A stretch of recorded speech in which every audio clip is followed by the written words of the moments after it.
साल था 1983।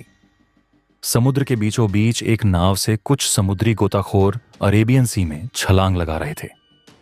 वह गहरे समुद्र में एक खास खोज के लिए उतरे थे। सतह से कई मील नीचे उन्हें जो नजारा दिखा उसने पूरी दुनिया को चौंका कर रख दिया। एक विशाल नगरी, मानो आज के किसी आधुनिक शहर की तरह, समुद्र के भीतर बसी हुई हो। ऊंची ऊंची दीवारें, सड़कें, मूर्तियां, महल और एक पूरा सुव्यवस्थित शहर। इस अद्भुत नगरी को देखकर सभी गोताखोर अवाक रह गए। जब उन्होंने वहां से पत्थरों के नमूने इकट्ठा किए और उनकी जांच की तो एक रहस्य सामने आया। ये पत्थर महाभारत के समय के थे। यह वही नगरी थी जिसके बारे में महाभारत में भी उल्लेख मिलता है। यह है कहानी भगवान श्री कृष्ण की पवित्र नगरी द्वारका की। लेकिन आगे बढ़ने से पहले इस वीडियो को एक लाइक करके चैनल को सब्सक्राइब जरूर कर लीजिए, क्योंकि यह आपके लिए 1 सेकंड का काम है, लेकिन इससे हमारी काफी बड़ी मदद होती है।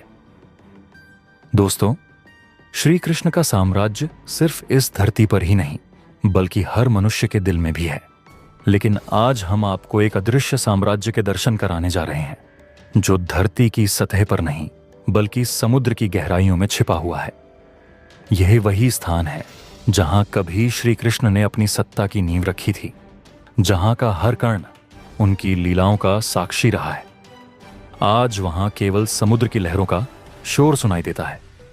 यह नगर, जो कभी नदी और अरब सागर के संगम पर बसा था, आज भी श्रद्धालुओं के लिए एक देवभूमि के रूप में पूजनीय है।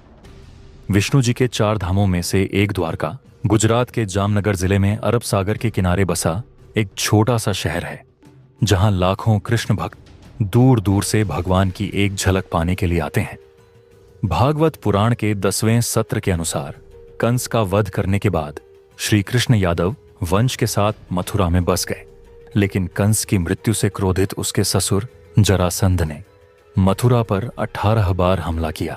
इन लगातार हमलों से परेशान होकर श्री कृष्ण ने मथुरा छोड़कर एक नई नगरी बसाने का निर्णय लिया। उन्होंने समुद्र के बीच एक विशाल शहर के निर्माण का आदेश दिया, लेकिन इसके लिए समुद्र देवता की अनुमति आवश्यक थी।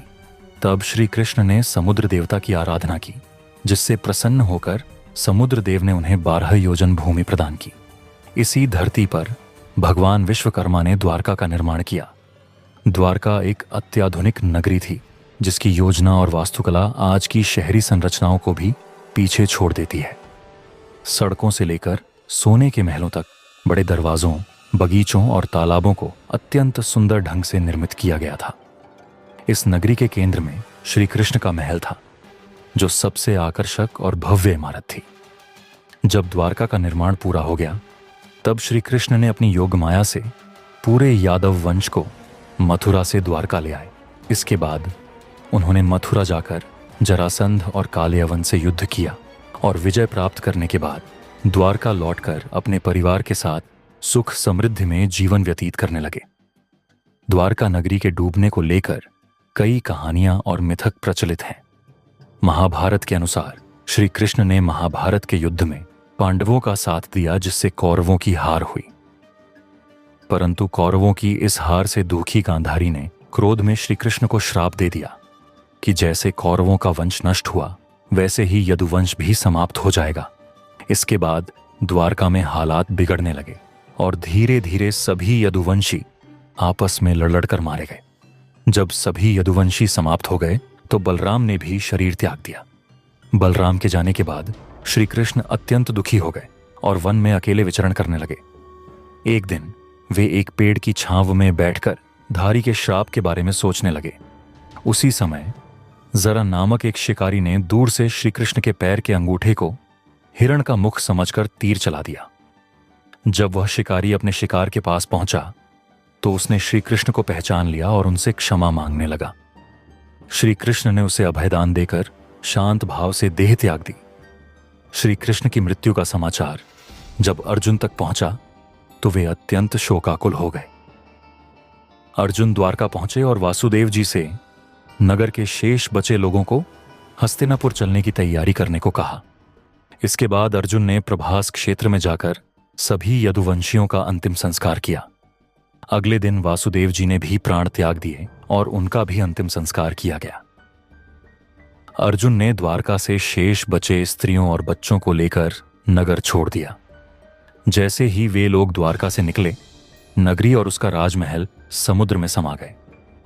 प्रचलित कथाओं के अनुसार गांधारी के श्राप के अलावा श्री कृष्ण के पुत्र साम को भी आशियों से श्राप मिला था। महाभारत के अनुसार जब श्री कृष्ण 125 वर्षों तक पृथ्वी पर रहकर आध्यात्मिक लोक में जाने के लिए देह त्याग कर गए, उसी दिन द्वारका नगरी समुद्र में समा गई। यही वह समय था जब कलयुग का आरंभ हुआ।